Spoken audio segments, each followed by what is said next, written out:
Hi. I don't know exactly how to start this. This is supposed to be vaguely scientific, but I don't know where Jim and Derek are. I guess we could just start without them. Okay. Vaguely Scientific is starting now.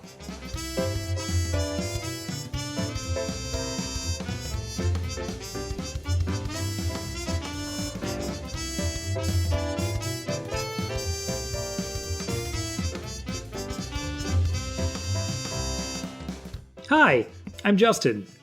We're going to talk about some science, I guess. What are you doing, Earth creature? Oh, hey, Jim. Hi. Yes, it is Jim. It is Jim indeed.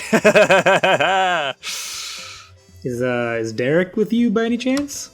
Yes, I, the creature you so flippantly refer to as Derek, am here. Yeah, and it's me. Hi, I'm Jeremiah. I'm back again. What's up, guys? Wait, who? What is this thing? What do you mean thing? I think it called itself Jeremiah. No, I'm Jeremiah. You invited me on here. I've been here several times. What is this? Like the third, fourth? Yes, of course we've invited you on. Who's he? Justin, is this something that we should know about? Yes. No? Oh, then welcome, Jeremiah. Fine. No. That's fine. We'll just do this bit again. That's fine. Yes, sure. I'm in charge. Yes, this is my show. Well, I believe this is an audio log chronicling our ridiculous conversations about topics dictated by an audience of listeners across the globe. These conversations are vague and occasionally related to science, or so I am told. Jim, I've finished the introduction. What is the next part of the show? Oh, it's the best part, because since this is the April Fool's episode, that means that instead of a science fact of the day, we get to do two truths and a lie with science. If you are just now joining us for your first April Fool's episode, each one of us has prepared 3 science facts, but one of those facts is a lie, and we have to guess which one it is. I don't care who goes first. I think we've done alphabetically before, so Justin, you're first. Yes. All right. 2 truths and a lie. A lot of J's on this episode. A lot of There J's. sure are. I'm outnumbered. Also, Jim absolutely would be before me, and so would Derek. Yep. I think because we had Anne on the last one, I made the same Well, we're joke. just doing reverse. Jeremiah? Yeah. All of you would be before me. Yeah. Well, he would be last, so we could just do reverse alphabet. We're not going in alphabetical order at all. All right. 2 truths and a lie. You guys ready? Mm-hmm. All right. Sure am. Number 1. You can charge your smartphone with urine. Hey, I did a bunch of urine facts the one year. Oh, I hope that's a lie. I totally forgot about. Oh, this is like a nice spread. A nice spread of different types of Nice things. spread of urine. Good choice of words there. All right, number 2. It takes a photon an average of 40,000 years to exit the sun, and then 8 minutes to travel from there to the Earth. Mm-hmm. 40,000, you said? 40,000. All right. What's your third one? Humans naturally create small amounts of venom. Ooh. I'm sticking with the photon. That's the one I'm going with. I think I might have to agree. I think I might have to go photon. Okay. I'm also going to go photon, but probably not for the reasons that the rest of you were doing that. Ooh. I'm doing it explicitly because I assumed you were doing it, Jim. Okay, so. you know what? Just because of this, I'm going for venom. All right. I mean, the venom cannot be true, but that's my second guess.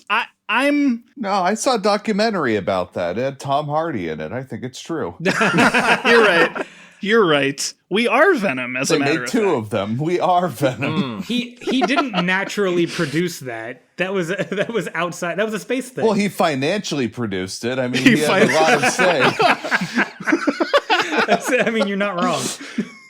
I'm willing to believe that you can charge a smartphone with urine because you can do a lot of weird things with urine.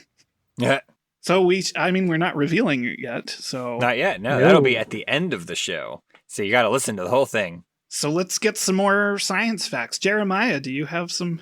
I do have 3. I have 3 different options. We have a classic fact, which everyone knows. You swallow up to 4 spiders in your sleep a year. This actually includes like micro organisms that are technically designated as spiders that live on your skin. Penguins have an organ above their eye that converts salt water into fresh water. And dogs cannot physically look up with their eyes. Now, specifically, it means that there's muscles that they're lacking in their eyeballs that don't allow them to look up without moving their heads. Interesting. You know what's immensely frustrating about this is What? I've heard all of these things, and I don't know which of them is true. Okay, so the penguin thing. I know that glaciers are mostly freshwater. Glaciers are made of fresh water. So if they needed to have fresh water, they could probably have access to it. Because like one of the things that's happening with glaciers is as they melt, they're actually lowering the salinity of the ocean. So, yeah, that's true. Yeah. But it doesn't help me because either penguins need fresh water, so they need to be able to make it, or they don't need it because it's all around them. I don't know. That actually doesn't help. I thought it would help more than it did. I was going to say they could just like drink snow, right? Yeah. I don't know. That's what I was don't know thinking. how penguins work. Snow's a solid, Jim. Yeah, you don't drink Well, once you put it in snow. your mouth, it gets all melty, you know. Well, then it's water. You should have said water. Also, if it's above their eye, where is it? Like, what are they doing with it? Well, I would assume they'd swallow it and then it would get filtered up there. See, I thought maybe it was that they were making it to keep their eyes from getting all like salt watery. Oh, that would make sense because like you'd have to have a pipe that goes from your eyes to your throat for them to be able to drink it. And I don't think that's true. Well, we have that. Maybe penguins don't. I don't know. I like that you're asking 100 questions about the penguins, not a single thing about the other 2 facts that I tried to give you. Now, you said for the spider one, it's just actual like spiders, not like the mite. There are certain families of things that live on your face that would be considered arachnids, and those do count as well. That's what's throwing me off. I'm going to say no to the spiders. I think that's the lie. And the reason I think that's the lie is because what if you live somewhere where there really aren't any spiders? Well, it says It's an average. average. It's an average. Jim. Oh, it's average. Oh. I didn't say you personally, Jim. Yeah. Jim just guzzles down spiders every night. Yeah, you don't know what I drink in my spare time. We've been talking to Jim's wife just trying to figure out the statistics of how many spiders he eats a year. I'm throwing the average way off. We've been working it out with his wife. She's the one placing the spiders. I'm still going to go with the spider one because I don't think that's true. I mean, a lot of people sleep with their mouth open. I don't know. I'm still going to go with the spiders. I've heard that that's an urban legend. The whole like you eat how many spiders a year thing. I don't remember what the number is. I've always heard 7 spiders. Like small microscopic things that are technically arachnids. That's what's throwing me off. Because like I feel like you eat more of those than you do an actual spider. So I'll give you as far as the answer is enough. You eat enough spiders. You eat enough spiders. I'm going to go with the penguin one specifically because that's the hardest one I can figure out why. I kind of think the dog one is true. I'm trying to think about like dogs. When we had a dog and like my boss brings her dog in and like when they move their head up and down a lot and their eyes kind of go side to side, but not up and down. I think the dog one might be true. I'm going to have to go penguin as well. I think penguin is the one I think is a lie. So, Jim, would you like to go next? Sure. All right. So, as always, mine are always about space. So, I've got 3 space facts. These are actually all about space robots or probes or whatever. I don't know what the definition, like what the line of delineation is between a robot and a probe because it's all mechanical. Anyway, number 1, Voyager 2 is the fastest object ever built. Number 2, Viking 1 was the first spacecraft to successfully land on Mars. And number 3, the Huygens space probe was the only successful landing in the outer solar system. So that would be Jupiter, Saturn, Uranus, Neptune. And Past realms the beyond. asteroid belt. Yeah. Well, I think that Voyager 2 being the fastest object, I think that's true. Okay. I would tend to agree with that one, yeah. Because, like, you'd want it to be fast so that you could get it to where we wanted it to go to send all the data back. Mm-hmm. It's in space, which is going to hit. So I was going to make a joke that, I bet it's the Time Machine DeLorean from the Back to the Future franchise. Oh, yeah. However, I'm now aware of the fact that it actually, that whole movie takes place within like maybe about 15 square miles. So it takes 30 years to get from one side of town to the other, which might make it the slowest. So I'm changing my mind. That's fair. I don't know what the name of the things on Mars are. So Viking 1 is a thing that you might have just made up, as far as I'm concerned. So I'm going to go with the third one. Oh, the Huygens space probe in the outer solar system. Yeah, I'm banking on the fact that we're not that good at space. It's fair. landing. That's what's hanging me up on it. Mm-hmm. Is I don't think that we've landed anything out there on purpose. I think I have to agree. So it wouldn't be successful. Yeah. Isn't Voyager the one that made it to the outer solar system and sent back data? Actually, both Voyagers are out of the solar system now. Yeah. Oh. But I don't think Voyager 2 sent us back a bunch of data, though, didn't it? Yeah, Voyager 2 is the one that hit Jupiter, Saturn, Uranus, and Neptune. Okay. I don't think that we've landed anything out there. Like, again, on purpose. I think that's probably the lie as well. I have nothing to base it on. I just was hoping that was the case, and that's why I'm fair. That's why I'm picking that one. All right. Well, I have 3 more facts for you guys. Okay. So, number 1, a fourth of all mammal species currently living are bats. Ooh. That's too many. That's too many. Far too many. It's far too many. Number 2, Big Bird was the first Muppet in space. Interesting. Big Bird as in from Sesame Street. Right. Not Right. not Fraggle Rock. Not Fraggle Rock, no. And number 3, red-headed people have fewer hairs than people with other colored hair. Huh. That's weird. Boy. Jim, you have to answer last because there was a space fact. Okay. I just want to get one thing off my chest, and that is Big Bird is big.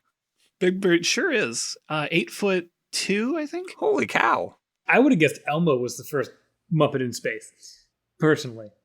Interesting. But Now, did they launch Carol Spinney into space with the Big Bird suit on with a big comical helmet?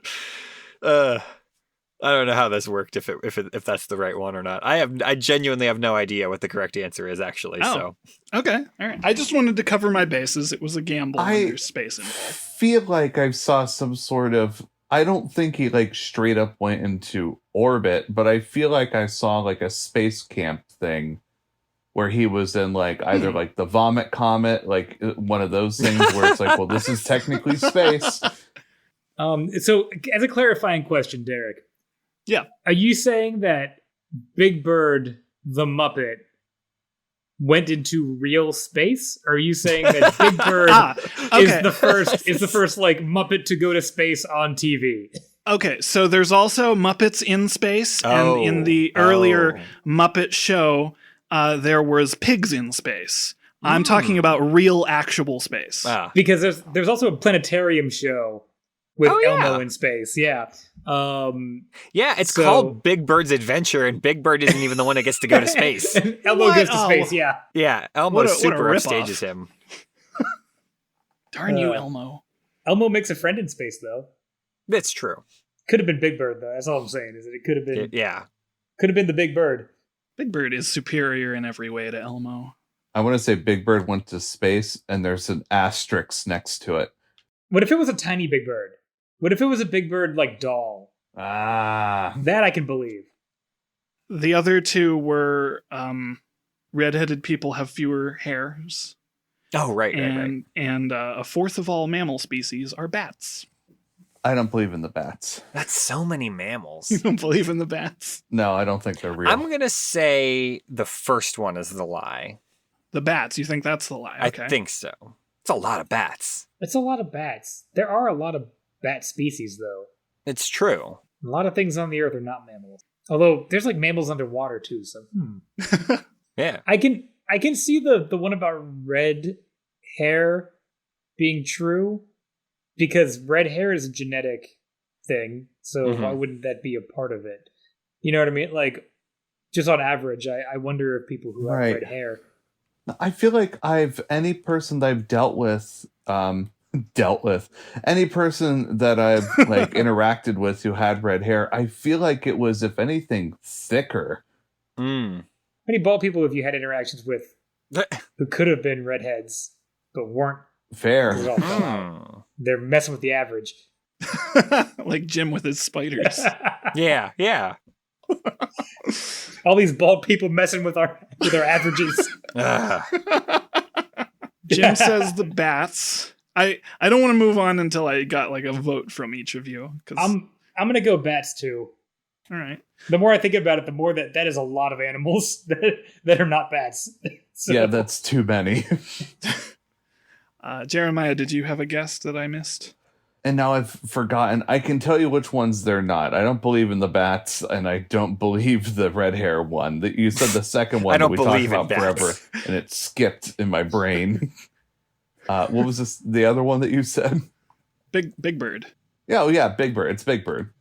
You think Big Bird's the lie? It's Big Bird. Big Bird went to space, but there's like an asterisk next to it.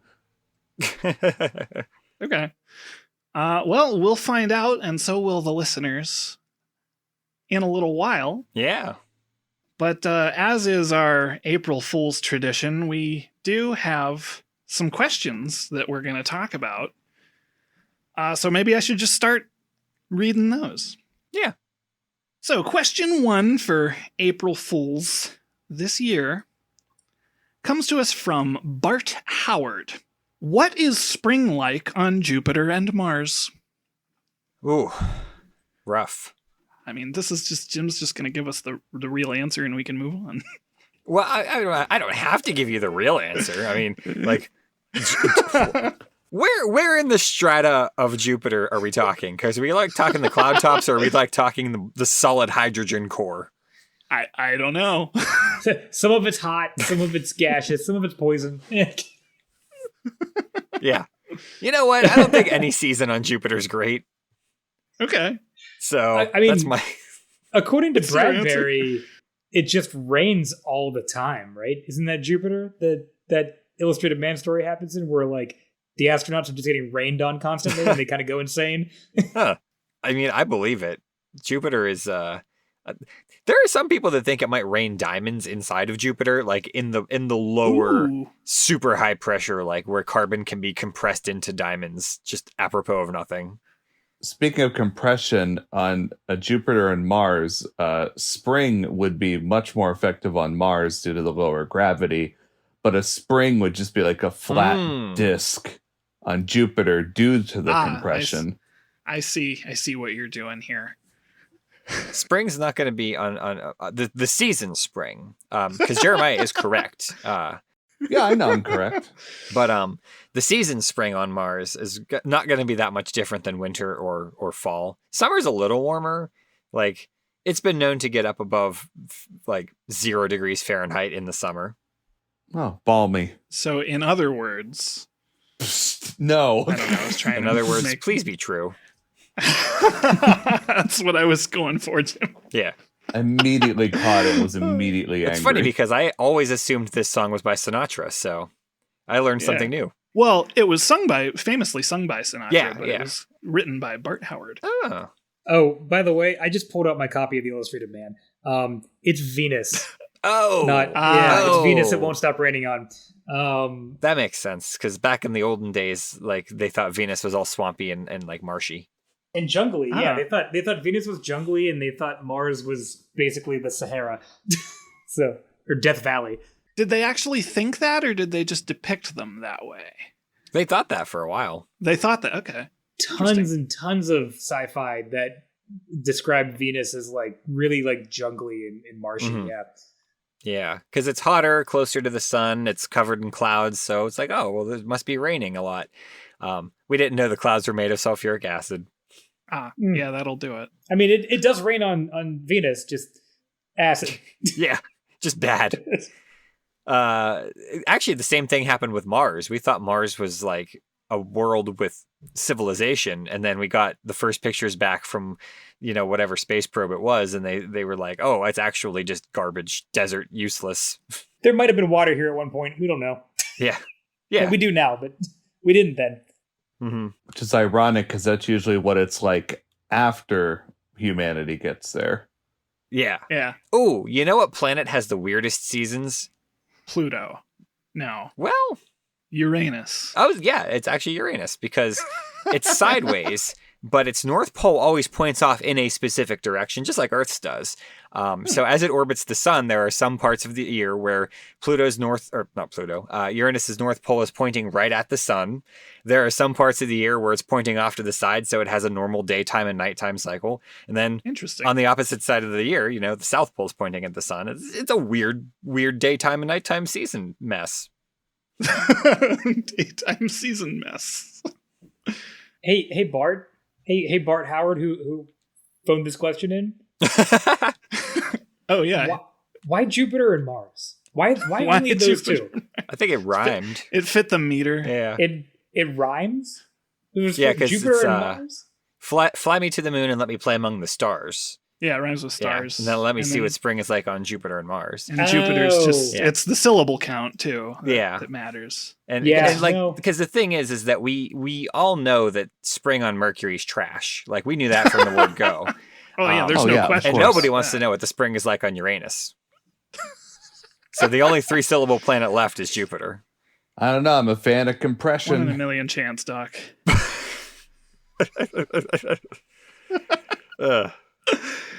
You've gotten those brochures for Mercury before, right? It looks terrible. Like there's no nightlife. It looks terrible. There's no life. Well, that includes nightlife. That's true. So, question 2 for April Fools this year comes to us from Joe. Is mayonnaise dinosaurs? What does this even mean? I You ever see Jurassic Park? Mayonnaise, some dinosaurs. mayonnaise some dinosaurs. I like it.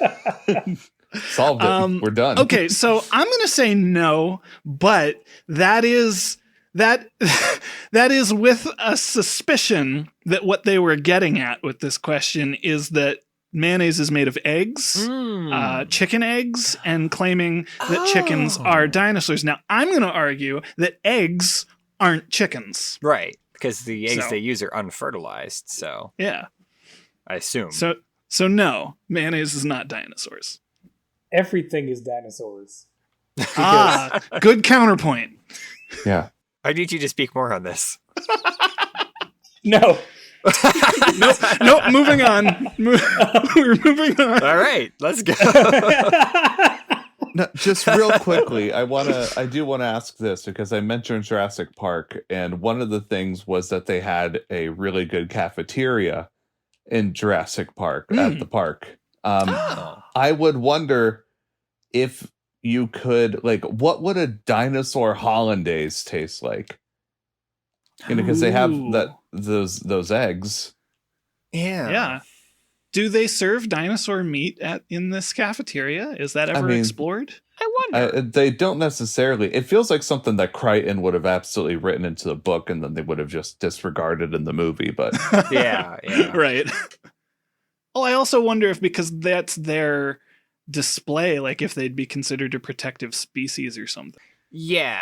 There's that scene where Dr. Alan Grant has like a conniption because they find a dying Triceratops, right? So I can't imagine any of them being like, yeah, but also we make Stegosaurus burgers in the cafeteria. Which dinosaur is the easiest to make, and just make like 500 of them, and Would it be easier to produce like yeah, Well, yeah, small because ones? I mean, the problem is scarcity, right?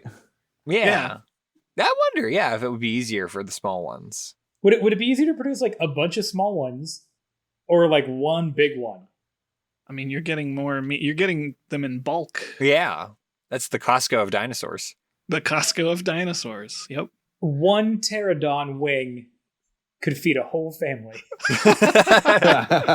It's like in the Oregon Trail when you shoot a bison and you can just leave and not have to hunt anymore, or you have to like shoot 45 rabbits.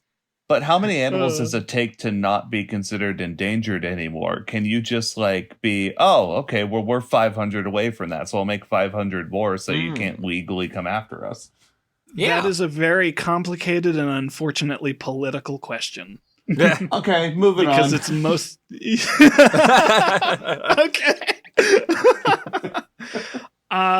Yeah, I'll move on.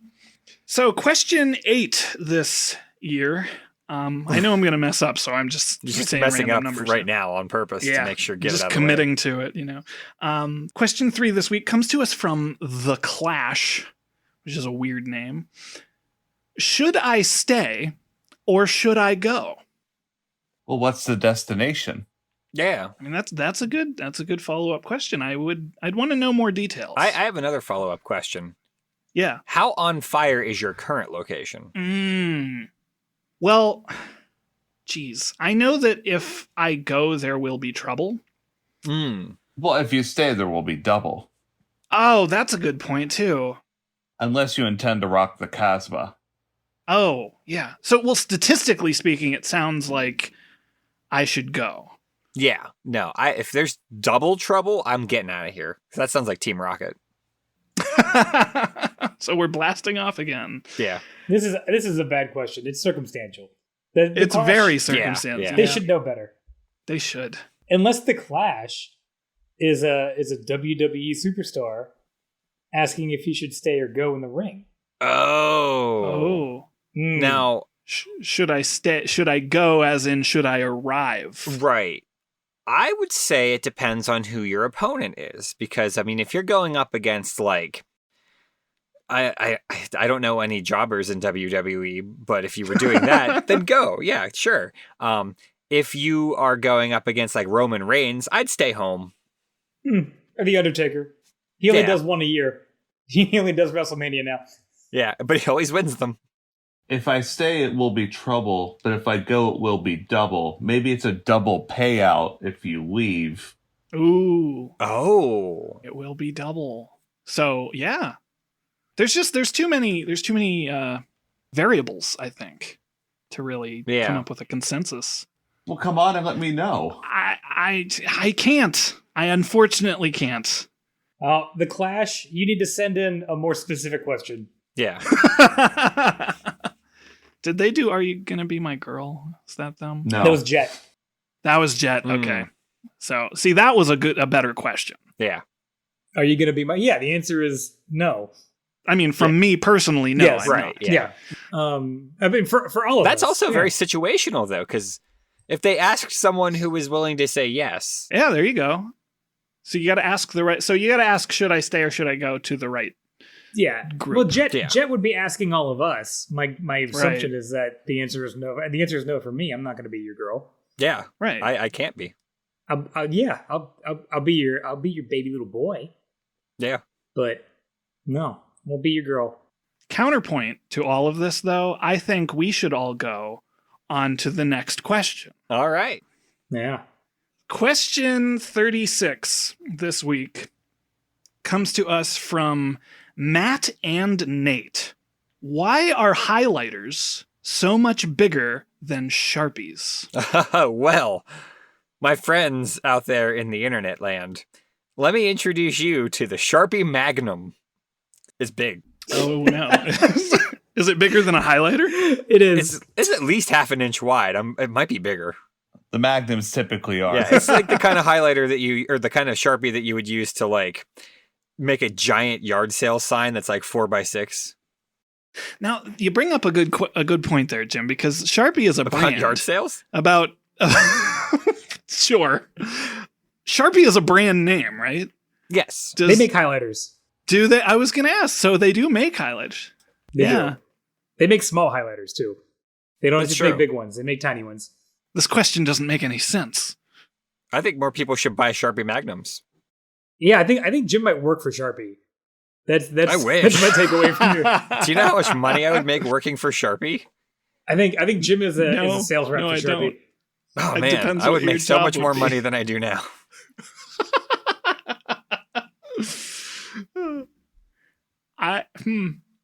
Question 7 this week comes to us from Robert Smith. Why can't I be you? Because I'm I me. am barely me. You're barely you. Robert, have you tried that? I mean, like, if you haven't tried, then how do you know the answer? Do you really want to be me? Do I mean, you might. really want? I don't know enough about Robert Smith. Are you gonna be my girl? That's not even one of the ones. I shouldn't have brought that up. Well, don't you want me, baby? Don't you forget about me. TLC, I'm pretty sure, did a song that was just called Don't. Is there life on Mars? We did that one early. Don't go chasing waterfalls. Is it? Oh. Wait, Just that's stick not a to question, Justin. That's not. Nope. Does it matter? It's good. It's good advice. Why can't I be you? Because you are you, and Well, why can't we I'm be me. friends? And that's why can't. I almost put that on this list. It's because the DNA is all different, and we don't have that technology yet to like make it the same. That's because you have red hair and you have less of them than I do. I can't dye them. Some will be left over. Some will be left over. Yeah. Did we answer this question? I don't know. That's debatable. But I think I'm going to move on. The next one comes to us from Anne. Why do astrologers think Aries looks like a goat? Good question. Because they looked at the stars and they were like, hey, air. And they pointed at him and they're like, air, these are some goats. Just because I feel like that Jurassic Park didn't land well enough, so I'm doing it twice. Yep. I think it landed better the first time. Good. I didn't want it to. When I think about war and death and destruction, I think about goats. I don't know about you. Is it the same?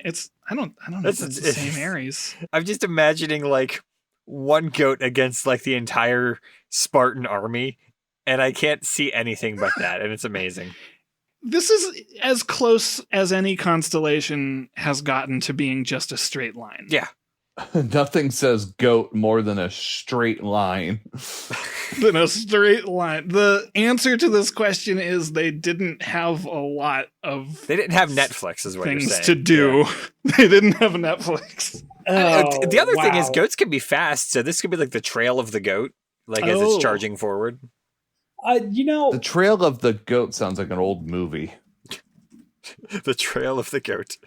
Are there 4 stars or 6 in Aries? Because a bunch of these pictures have 4, but some of them have 6. Interesting.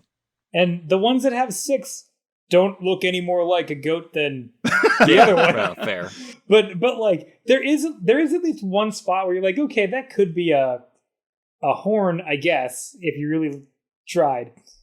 But no, like there are 2 different, like there's the base 4 stars, and then there's a couple of them that have like an extra 2 attached to them, and I don't know which one's right. I wouldn't be able to tell you. I also love how some of these pictures have the goat going one direction of the constellation, and then some of them have it going the other direction. Because they're trying to 'Cause they don't retroactively. They don't know either. They're trying to force it to fit. I love that, like, no one draws the goat over top of the constellation the same way. Jeez. I was looking at the symbol for Aries, which it looks kind of like a V with curly Like, it looks like a symbolic goat's head, but that has nothing to do with the constellation as far as I can tell. Fair. So, answer is, I don't know. We could do that. I mean, I just did. Unprecedented. Unprecedented. I don't know. Moving on. I think we're legitimately on question 7. So I'm going to pick up there. So question 7 for April Fools this year comes to us from Britney Spears. Mm-hmm. Oh, baby, baby, how was I supposed to know that something wasn't right here? Read the room, man. That's what I was going to say. Yeah. Honestly, yeah. Yeah, It's social skills. she should have known better. I feel like some of these questions might not have actually been sent to us by actual listeners. Brittany, how long have you been here? How long? You know that something wasn't right here. Don't give me that. You know. Well, to be fair, I did hear her say before that that she must confess. Ah, So confess, Brittany. confess. What did you do? We have talked about this over and over and over, and I have said this to you over and over again, multiple times. It's like you're not even listening. You are so toxic, Brittany. Oops, So you toxic. did it again. That right there was an actual conversation, almost, that I've had with my son every day since he turned 4. So, That your son is toxic? that I told him this over and over and over again. He's not listening. Oh, okay. I've exhausted all of the Britney Spears songs I know in this brief exchange between the 4 of us. For the sake of time being, I haven't joined in. Yeah. I know almost none of them, but I know all the ones you said, but I had to hear them to be reminded that they existed. Oh, you know what? You Drive Me Crazy. That's another one. Well, that's just your prerogative. Oh, yeah. That's Which was technically a cover. technically was it a cover? Yeah, it's a cover by was it Bobby Brown? I'll have to look that up, but I don't want to look up anything. No, that's fine. That's fine. Well, that can be a thing we look up later, I suppose. We can move on from Britney Spears to Genie in a Bottle fame, Christina Aguilera, who comes to us with our next question. It was Bobby Brown. Yeah. So our next question comes to us from Christina Aguilera, apparently, where I don't want to get sued for libel here, but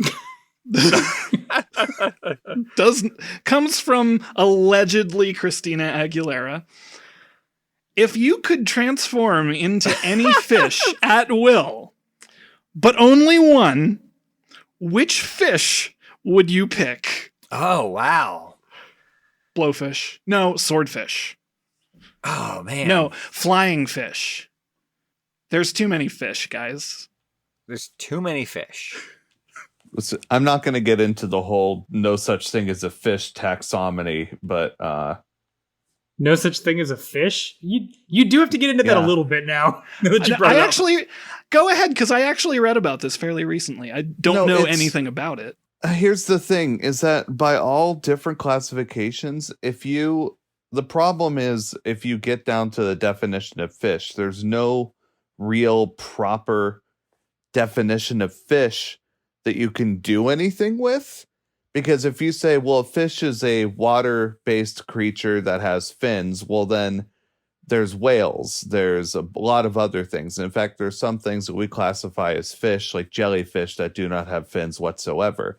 Okay, well, then they are vertebrate creatures that live in the ocean that have fins. Well, no, that doesn't fit because of this, because of that. Things that you would arguably say should be related, like a puffer fish and a parrotfish, have a farther away relationship to each other than like a pufferfish and a sea anemone. Like if you go back through it, you will completely lose your mind trying to find a definition for fish. I think I was reading there's like a big like debate in the biology community about this. You would be correct. And Yeah. in that case, my choice is octopus and Jim's is frog. I don't want to be a frog. I'll take frog. I like frogs. Okay, you take frog. I want to be a swordfish. I said swordfish. I You wanna took be frog. older Too fish. late. I No took take-backsies. I took like 5 of them. Human's a fish, right? Kind of want to take octopus. Humans though, too. used to be fish. Penguin. Ooh, a pangolin. Penguin. Polar bears might be fish. Oh, hey, did you guys know that penguins? Oh, I'll get to that later. My real answer for this is there's too many fish.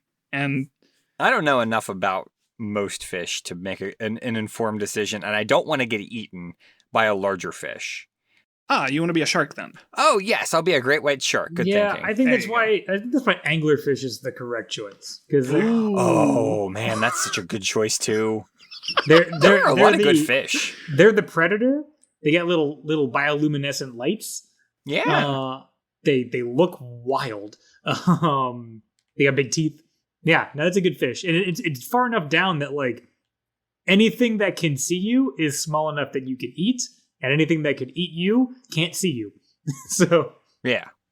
That's a good place to be.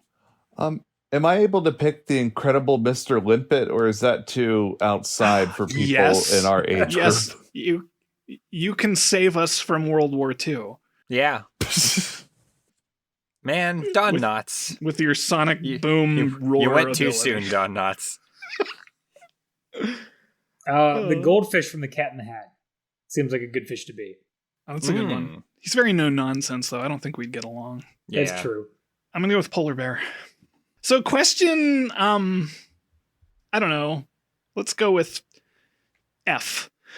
Question F this week comes to us from Tina Turner. What's love got to do with it? Possibly nothing, but we Yeah. still need to ask Love a few questions about where they What were. is love? So many Baby, song don't hurt titles. me. This is like that Whose Line Game song Don't hurt titles. me no more. This- I'm usually terrible at that game though. And I think I am demonstrating that pretty well. All I know is love is a secondhand emotion, and who needs a heart if a heart can be broken? Well, what becomes of the brokenhearted? All right, I'm done. We're Right. done. Okay. So the next question. 11? Sure. Question 11. 10. 10. I lied. 10. Question 11d10. This one comes to us from Daniel. And That's my dad. Why is my dad sending in questions? is it your dad? I don't know. My dad's name's Daniel. Oh, it must be him then. Is your dad one of the two Daniels who directed Everything Everywhere All at Once? Oh. I like He is one of the only two Daniels that exist in the world, so I guess. I guess so. Makes sense. I'm learning a lot of things today. So Daniel's question, Derek and Jim are forced to fight to the death. Oh no. But it can be in the form of any challenge you both agree to. Some examples include chess, Call of Duty, a 12-mile run, or whatever, which is looking pretty good. What challenge would we pick? Space facts. No, Well, we have to both agree absolutely to it, not. yeah. Yeah, I would. Absolutely not.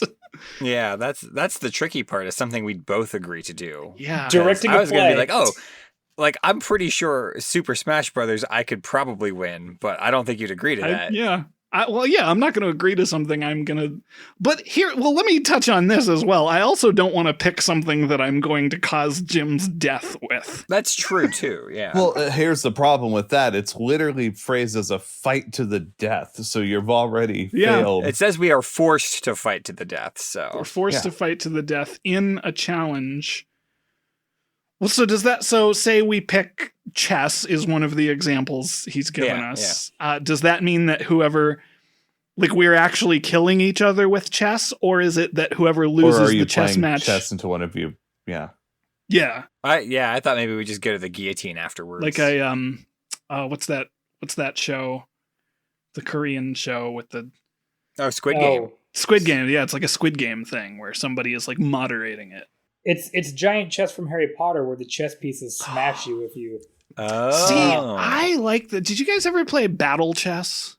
No, what's that? Battle Chess was like an old Atari game or something, and it was just chess, and it ran really slow because it was on an old computer. But what was cool about it was every time the pieces had a conflict, they had little animations, and so it was neat finding. That's all cool. Yeah. Oh, that's fun. We should pick the 12-mile run because we're both not going to make the first mile. What happens? But it'll be a toss-up. Yeah, what happens if neither of us complete this challenge? We just both get killed, I guess. We both get killed, or are we both spared? I would say I think the only fair thing is random chance. You both have to play Plinko until one of you gets the death card. I do. Oh, that would be kind of fun. I do really love Plinko. Plinko's really good. That would be a good way to go out. And you know what? If you land on the right space, maybe you accidentally get killed just by the gods of Plinko and not Derek or Jim killing each other. Yeah. And you can't predict that. This is a terrible idea, but But Plinko is a good game, so you know who the god of Plinko is, right? You gotta go. The god of Plinko is Ares. Oh no. I'd believe that. Yeah. I thought it was going to be Bob Barker. So you're saying the Plinko chip will go in a straight line? Well, no, an almost straight line. It'll veer off right at the end. I think this is like an Alien versus Predator thing where it's like, no matter who wins, we lose. No matter who wins, we all lose. Because either me or Jim are going to survive, and then we're going to cause the end of the world in some capacity. Yeah, and you've survived and come back stronger, which is bad for everyone. Too dangerous to live. If you strike me down, you cannot kill me in Jim ways will that take matter. My place. Yeah. All right. Well, we have 2 questions left. So the penultimate question for April Fools this year comes to us from Stephen Morrissey and Johnny Marr. How soon is now? Oh, it's right now. Well, it's right. Well, and right now. Okay, it's actually no. It's now. It's okay. Here, when I'm done talking, it will be now. Now. Well, wait. So then was now? Well, no, now. No, it's now. No, it was now then, but now it's now. Now it's now. When? Okay, it's now. Well, it's now. Right now. When will then be now? Ooh, soon. Oh, it is. It is. It is though. Yep. You heard it here first, folks. Yep. I'm gonna move on. I think that was the only bit that we could have done there. Yeah. Yeah. I don't think. I mean, what bit? So the last. What bit? What do you? That was a legitimate answer to the. That was a real conversation. That was just me and Jeremiah having a real conversation. That's how we talk. See, folks, that's what you get when you tune into Vaguely Scientific. We talk about the important things. Well, I think this is a good question to end on here, because our final question for April Fools this year: why can't we have nice things? You know why. We all know why. You know why. That's the only. You know why. We all know why. Yeah. I'm good with that. Oh boy. I hope the listeners enjoyed this weirdly themed collection of questions. But I suppose we should move on to the time that everyone has eagerly been awaiting, except for those of you who already went to the internet to find out the correct answer. Right, yeah. We call those cheaters. So I suppose we should reveal which of our facts were fictitious and which of our fictions were factual. in the same order that we presented them. All right, so my two truths and a lie. The first one was you can charge your smartphone with urine. The second one was it takes a photon an average of 40,000 years to exit the sun. And finally, humans naturally create small amounts of venom. So that first one, you can charge your smartphone with urine, is, drum roll please. Drum, drum, drum, drum, drum. True. Oh, good. True. Drum I drumming. was going to be so disappointed if that wasn't true.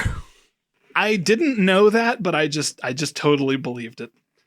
So there's a machine that scientists have come up with called a microbial fuel cell that contains waste-eating electroactive bacteria. Basically, as they eat the different waste particles in urine, and a byproduct of them eating that is electrons.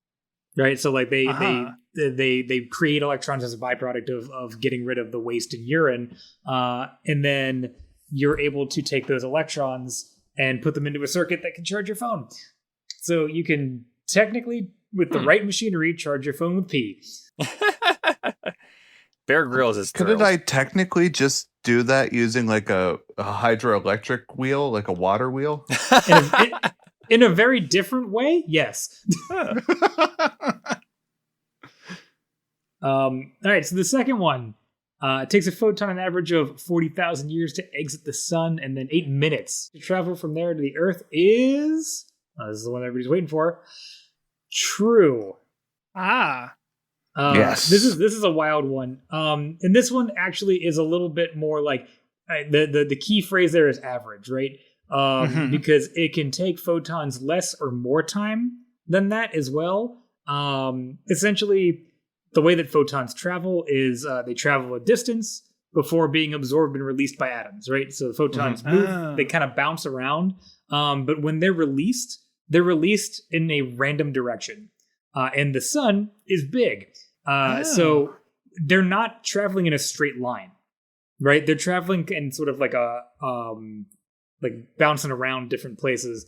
And if you were to play pinball, right, they're bouncing around like a pinball. It's kind of hard to get out of something once the ball gets in and starts bouncing around in something, right? So photons kind of bounce around the sun for an undetermined amount of time before they leave. And if they end up leaving the sun, like they get out and then are moving towards the Earth, that's what it takes. Oh no, that means we're not venomous.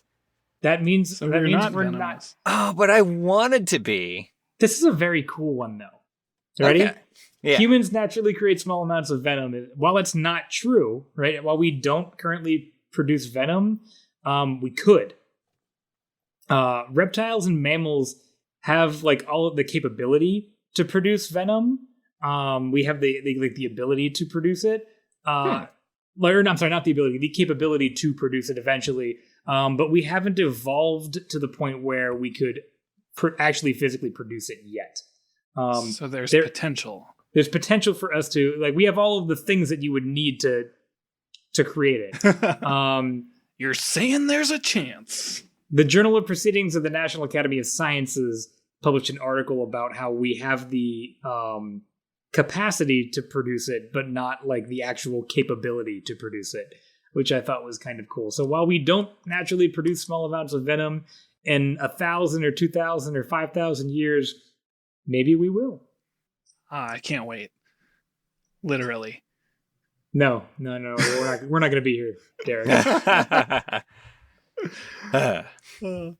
I was thinking about too, like that difference between venom versus poison, right?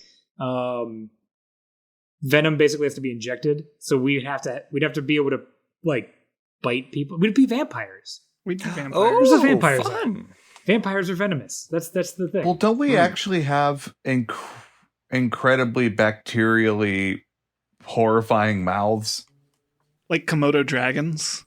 Yeah, almost. Yeah.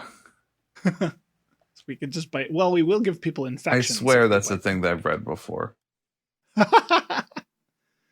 Well, speaking of things that Jeremiah has read before, would you like to elucidate your selection of things. Yes. I don't know why I'm using big words now. I would like to elucidate them by saying I'm fairly sure that you invited me to be here. And by inviting me to be here, I was sure that I read in the original email or invitation, which I definitely received from you. I was under the impression that I had to do 2 lies and a truth. So I have 2 lies and a truth. Interesting. So we might all be right. So I've already made a mistake. I don't know if it was you guys or who it was. Interesting twist, though. Yeah, okay. I hope I'm still right. I hope I didn't pick the wrong one.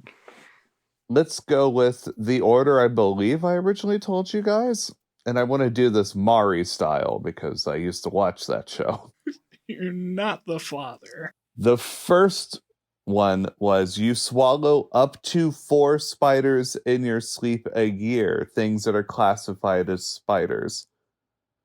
The second one was penguins have an organ above their eye that converts salt water into fresh water.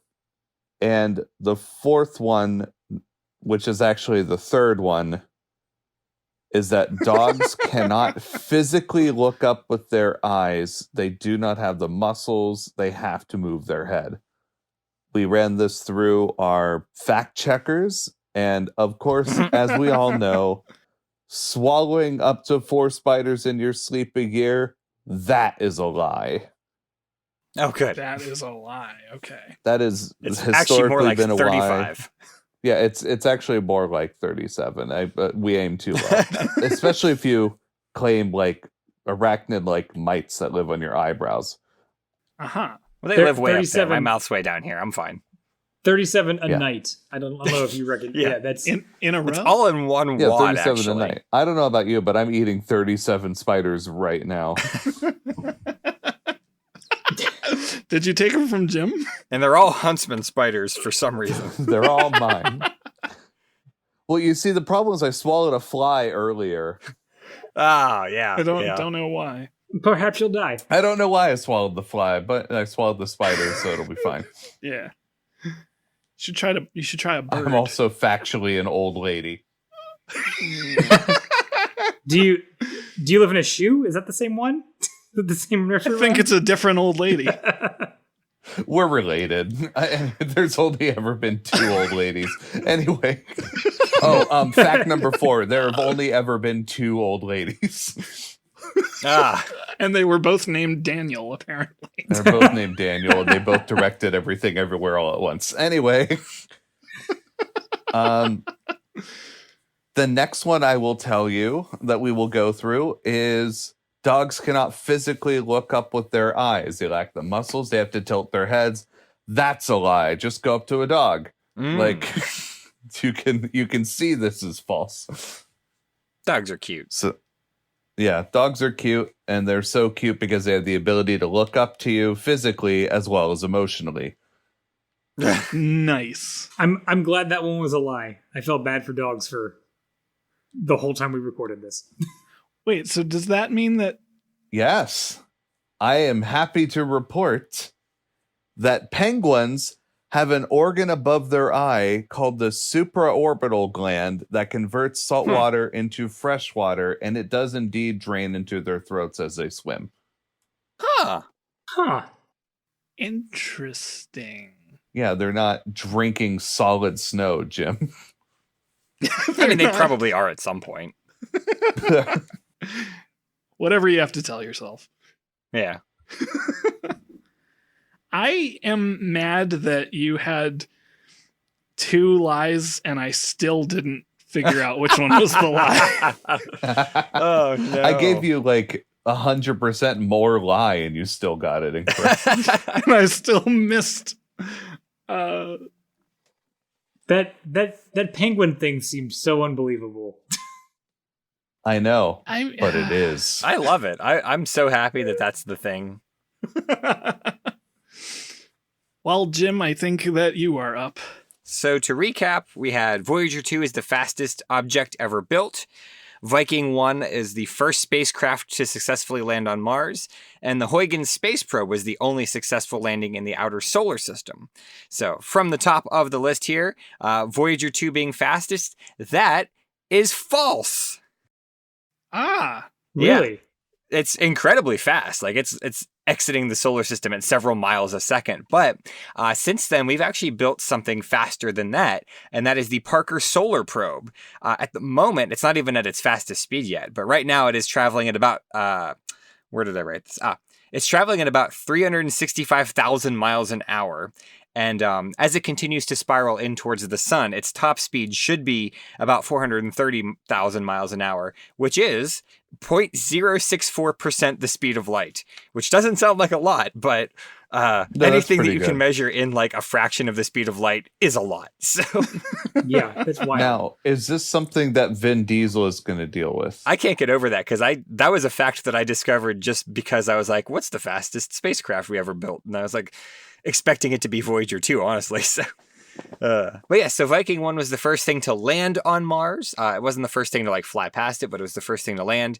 And then Huygens was the first successful landing on Titan, which is one of Saturn's moons. And it just kind of parachuted down. It was just an instrument package, but it landed safely and sent back data for a little bit. So that's a success. Soft landings. in my defense, I didn't know if Viking 1 was real. It doesn't sound real, does it? It does not. It does. Like, we got all these cool spacecraft named after, like, scientists, and, like, then there's, like, New Horizons, and then there's Juno, and it's, like, Viking. Sounds like a cruise line. Sure does. It does, yeah. I would go on a cruise called a Viking. Yeah. That's, sounds like it could be dangerous. I would expect there to be axe throwing. A Viking cruise is just a pillage, isn't it? That's why I said it's probably dangerous. It's dangerous for everyone else. I mean, I'm having a good time. Good point. I'd like to keep my distance from Vikings, I guess. I'd like to keep my distance from the Viking space probe, because then I'd be stuck on Mars. Well, then stay away from Minnesota. Oh. Yeah. At least there's air in Minnesota. Is there? Is there air? You don't know. When have you ever been? To be fair, I've never been to Minnesota. I was in Minnesota once, and there was air. But that was back in 2012, so I don't know how it is now. They might have used it all up. There's been new developments in Minnesota. There is no longer air. I mean, I can see that. I should disclaim here that I know nothing about Minnesota, so this is not based on anything. Oh, I'm sure they That's know. not true. You do. You know one thing about Minnesota, and that's they don't have any air. They don't have any air. I learned. Yeah. I learned about Minnesota. I guess I should tell you mine. Yeah. So fourth of mammals are bats. Big Bird, first Muppet in space. Redheads have less hair. I think that was all of them. If that bat thing is real, I'm gonna have another space-esque existential crisis. Well, show. So Justin, that we know of, there are currently 5,500 approximately species of mammals living on Earth, and 1,400 of them are bats. Wow. I don't. Okay, so it's not like the amount in total mass. It's like in the list. The number of species. I'm still shocked because that's a lot of bats. So they're actually, bats are one of the most successful evolutionary mammals because they can fly, which gives them a huge advantage over most things. Okay, sure. I was so sure it was going to be something like, oh, there are, 500 different voles out there, or like 13,000 groundhogs. But man, that's a lot of bats. It's a lot of bats. Bats are great, though, to be fair. Like, can we take a moment and be completely honest and how some of those bats are probably just two different people met that species of bat at once and called them different things? Well, so there's actually a video that I can share in the show notes by a guy I like to watch on YouTube called Clint's Reptiles. and he did a he knows all about breakdown bats. of the taxonomy. Yeah, he did a breakdown of every species of bats, so you can see where all the divergences are, I suppose. You're not wrong though about the fact that I guarantee you at least like 1,000 of those bats are actually other species that one guy was like, well, that kind of looks different, so I'm gonna name it after me. Yeah. Well, a lot of them are very similar. But we don't see that kind of thing happening with like voles. I don't know why I'm hung up on voles. Well, there could be. It could be several voles. They're so similar Yeah. that a scientist couldn't figure it out. It's just British arrogance that they're like, I want this to be named after me. It's kind of how paleontologists did everything for all of time. Yeah. Since in the spirit of being factually accurate, like I get what you're saying, but it's not actually. Like, they're legitimately different species of bats. Harumph. I'm glad it's not voles, honestly. They're not that exciting. There's too many voles. Man, you are so caught up on these voles. I'm kidding. I like voles. There might be one species of vole. It does feel like voles are more exciting now than they were about 5 minutes ago. Because we keep saying it. Well, so I like whenever people... I've had people ask me this question multiple times. Do you like voles? What is the difference between a vole and a mole? And that's kind of a funny question because they're just a completely different animal. Well, 2 lines. You complete the M with the V. Yeah. This two is whole lines. interesting. Apparently voles are what we often call field mice in North America. I didn't know that. Yeah, they're like not related to moles. They just rhyme. Kind of like guinea pigs and gerbils. People always think those are the same, and they're just very different animals. Guinea pigs and gerbils do not Yeah. rhyme. Ooh, I learned something about guinea pigs and gerbils. Oh. It is illegal to own gerbils in California, but not guinea pigs. Mm. You can own a guinea pig, but not a gerbil in California. I think is the way that is. I wonder why. I think it has to do with them being an invasive species. Oh, okay. Of like that makes sense. like a natural predator or something like that's in California that like one of them is and one of them isn't. So you're allowed to have the one that isn't.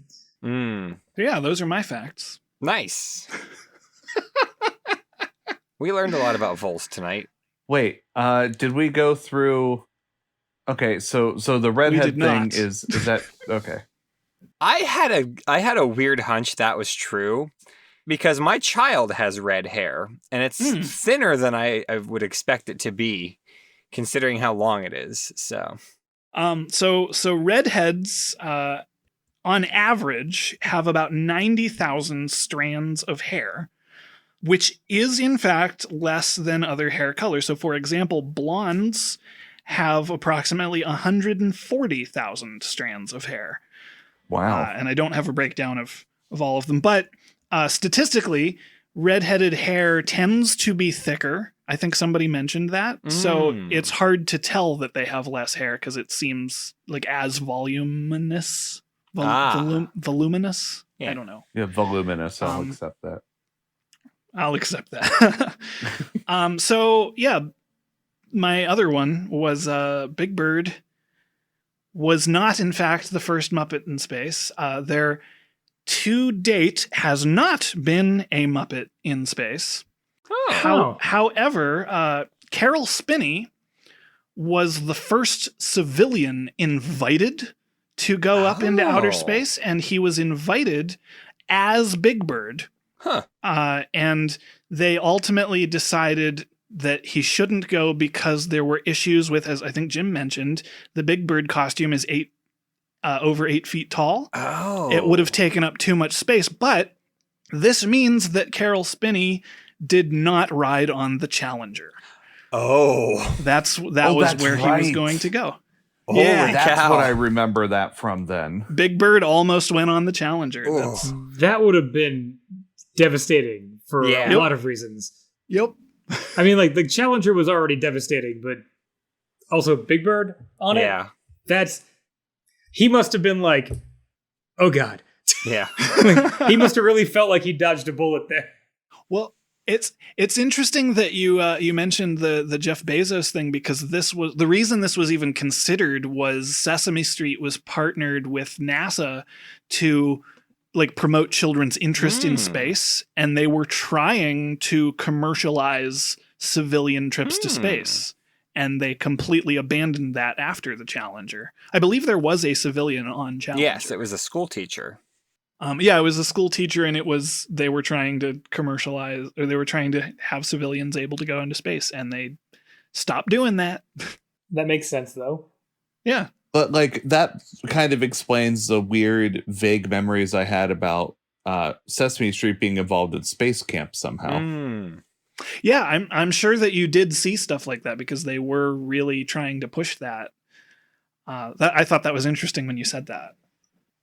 Yeah, so those were our facts and fictions for 2023. What year is it? 2023. Yeah, that's correct. Yeah. So thanks, Justin and Jeremiah, for playing with us, and thanks, of course, Jim, for being here as usual. Yeah, thank you for bringing me back.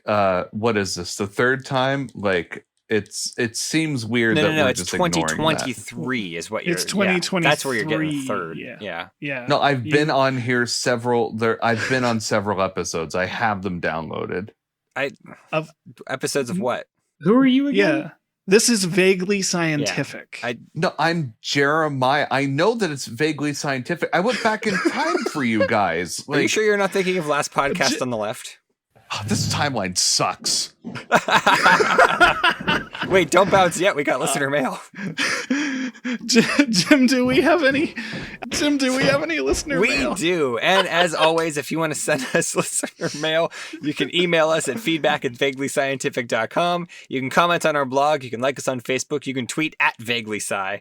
And as always, on our April Fool's episode, we like to go through some of the comments from our blog that sound wrong in some way, and they've been marked as spam. I can't imagine why. So this first one here comes from, oh God, I forgot about this. This first one comes from Hotshot Bald Cop. And is in regards to episode 78, Centaur Mating Season. And Hotshot Bald Cop asks, why is it I always really feel like you do? That's strikingly close to a question we answered today. Yeah, why can't I be you? That's the same. Maybe this isn't Hotshot Bald Cop. Maybe it's whoever asked that up above. Robert Smith, I think, yeah. It was all right. Of The Cure. Yeah. This one is from Contactless Smart Business Solution about episode 87, The Great Octopi Conspiracy. It's like you learn my mind. You appear to grasp so much about this, like you wrote the ebook on it or something. I think that you can just do with a few percent to force the message home a bit. However, instead of that, this is great blog. A fantastic read. I will certainly be back. I think that's pretty positive comment. Was that advice? I think it's I think we just need a few percent. Oh, okay. Yeah. We should write an ebook. We should. Like you wrote it, the ebook in it or something. Yeah. Vaguely ebook. Yeah. Vaguely It'll just be a list of science lies. I think those exist, Jim. That's true. But we could corner the market. This next one comes to us from Minions, The Rise of Gru full movie online free. In regards to episode 768, you be a human on Mars in the ground dead. And Minions, right? You will find lists of Minions movies you should read through. It goes more than what certain Minions could cause injury and even death. Reading their list can keep you from buying dangerous Minions that may actually be quite risky. This is just an ad for the Minions movies. It's also telling us not to buy dangerous Minions. Yeah, I love how fair. it ends. Minions, they can actually be quite risky. Like, yeah. Well, that's sound advice then. Yeah. So for the same episode, very similar in conceit, we have Watch Nope online for episode 68. And they say, this denial solely results in nightmares, lapses in memory, and a mysterious neck wound. Okay. I assure you, listeners, none of us have wounded our necks on this show. Mysteriously. Some of us might have wounded our necks non-mysteriously. Yeah. Very. One time I hurt my Did Jim disappear, or is it just me? And no, he disappeared from me too. Jim, you disappeared. Wait, hang on. I just left the room and I'm sitting in Jim's seat now. Where did Jim go? Who are you? What do you mean? I'm Jeremiah. We just recorded an entire episode. Derek, I've never seen this guy ever. Are you Jeremiah? Wait, This is like my third episode, like maybe Jim, fourth. do you know Jeremiah? Where's Jim? I don't know. Wait. This is his. Oh, hey guys, sorry, I accidentally boson jumped into the kitchen. Do you know this guy? No. Is that that's not Will Ferrell, is it?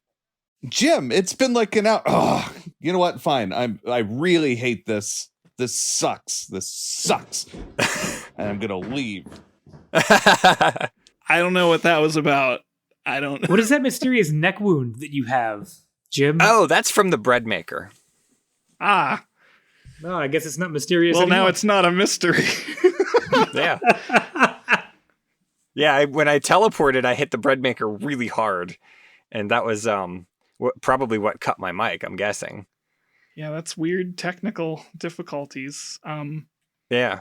Do we have any more listener mail? We do. So, and this next one is from iFashion Styles from Oh, episode look, Jeremiah's 78. back. Oh, excellent. I'm trying to leave. You gotta. It's a push, not a pull. Yeah. It says pull. I've been to this studio at least That's on twice. the other side because it's a glass door and it's backwards. So okay, You gotta unlock the top and the bottom of the door. There's one on the top and the bottom. I'm just gonna go Listen, through that the was door. expensive. I don't care. Bye.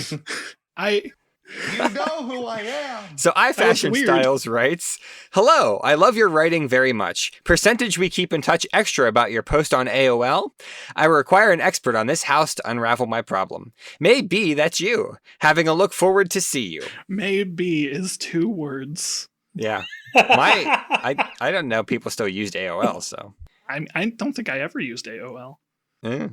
This next one is The Menu Movie, and they write to us in regards to episode 70, We Break Our Peace Treaty with the Internet. Our culture's chef worship continues. However, the very thought of it being challenged as cooks are being knocked off their form-bedecked pedestals proper and left. Our culture's chef worship. Yeah. We love our chefs. We sure do. They give us food. That's true. This next one comes to us from Soft Dark Gold, 10% per month, in regards to episode 116, Pizza Teeth. We're a group of volunteers and opening a new scheme in our community. Your website provided us with valuable information to work on. You have done a formidable job and our entire community will be thankful to you. We're opening up a new scheme. Hang on, this is Jeremiah. I'm re-entering the room. I want to re-enter the room just because I don't like how that email said we have a scheme. Yeah, a scheme of volunteers. A scheme of volunteers. I don't like that. All right, I'm gone again. I'm going to draw another door here and I'm going to leave. All right. Why haven't we opened up a I've scheme? installed a new door. Oh, thank you. He fixed the one he broke.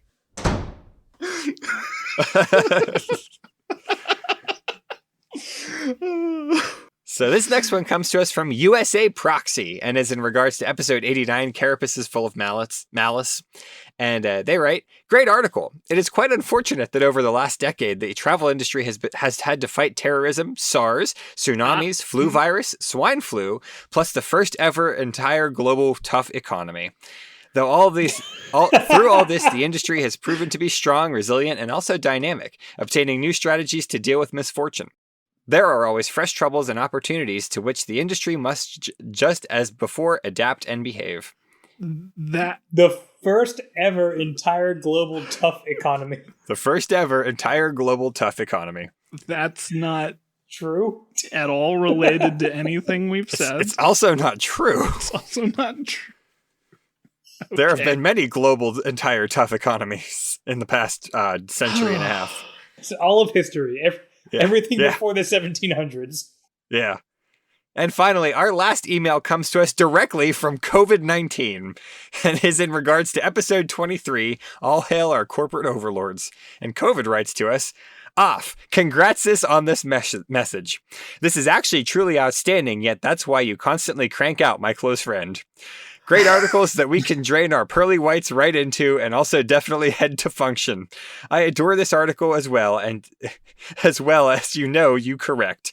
Writing a blog can easily be actually incredibly frustrating for a great deal of people, given that there is actually a great deal entitled, yet its own like anything else.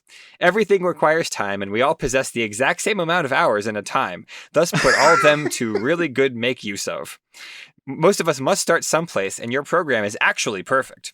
Wonderful share, and thanks for the mention listed here. Wow, exactly how cool is that? Off to share the message right now. I desire all those brand new writers to observe that if they don't presently have a program, 10 they do now. Exactly how cool is that? Exactly That's not a how question. cool is that? Yeah, it's not a question. It's a statement, my friend. You know, in a world where AI is writing and getting A's on term papers for high schoolers, you should be offended by this. Yeah. Wow. Oh, man. It just goes to show all AI are not created equally. Not. Well, thanks for another great year of blog spam. And if you have a question that needs to be answered in a vaguely scientific manner, please email us at questions@vaguelyscientific.com. If you want to get our episodes the minute that they're released, you can subscribe to our podcast on Apple Podcasts, Google Play, and all the other great places that cool podcasts like to hang out. And subscribing and leaving feedback really helps us out, and so does telling your friends. Yep. Yep. I don't have anything pithy. I think that was pithy. Our vaguely musical intro is composed by Anthony Pizzelli, and don't forget to check out our merch store over at vaguelyscientific.threadless.com. It's getting warmer out there. You got to get a short sleeve shirt And a skateboard. Yep. A very special thanks to Jeremiah and Justin for being our guests this week. Mm-hmm. Hold on just a minute. What? What the heck is going on here? Derek? What are you doing here? That's not Derek. Derek, you are Derek. Oh, yes, you're right. No, you're not. I am Derek. Who are you? I'm the Earth creature known as Jim. You're not Jim. I'm Jim. Wait. There are two Jims and two Dereks. There's only one Jim. That Jim is an evil alien imposter. No, that Jim is the evil imposter. I will dispose of him with haste. Hold on, Jim. Jim, is that a ray gun? Of course it's a ray gun. Clearly you're the evil Jim. How do you figure? He's got a ray gun. That doesn't really prove anything. I always carry a ray gun. That's true, I do. Quick, Jim, while the other Jim is distracted. Aha! Now I've got my ray gun pointed at you. Curses! Foiled by the existence of more than one ray gun. Not if I can help it. Wait, Derek. Or Derek. How do you know which Derek you're attacking? Well, I am one of them, so I'm just attacking the other one. Yeah, that's the strategy I was going with. Ow! You hit me in the face, Derek. Yeah, but I'm the good Derek. I'm the good Jim. You are?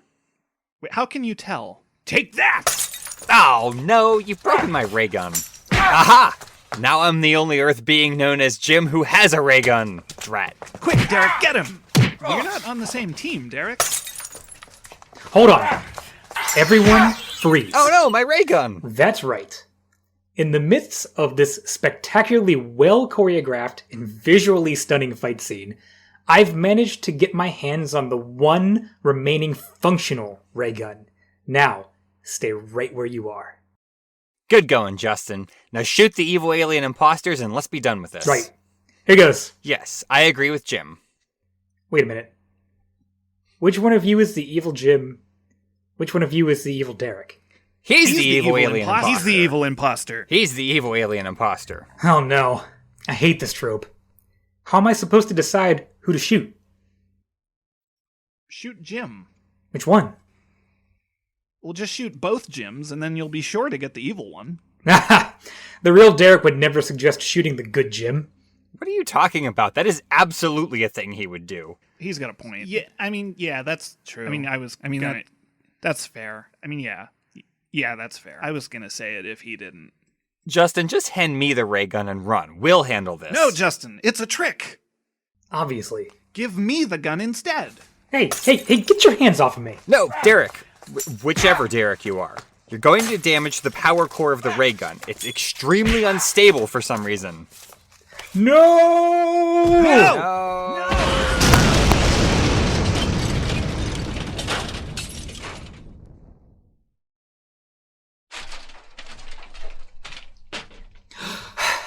Oh. I'm alive. Good. I wonder if anyone else made it out. Wait. I see something through the smoke. It's trying to move. Is that...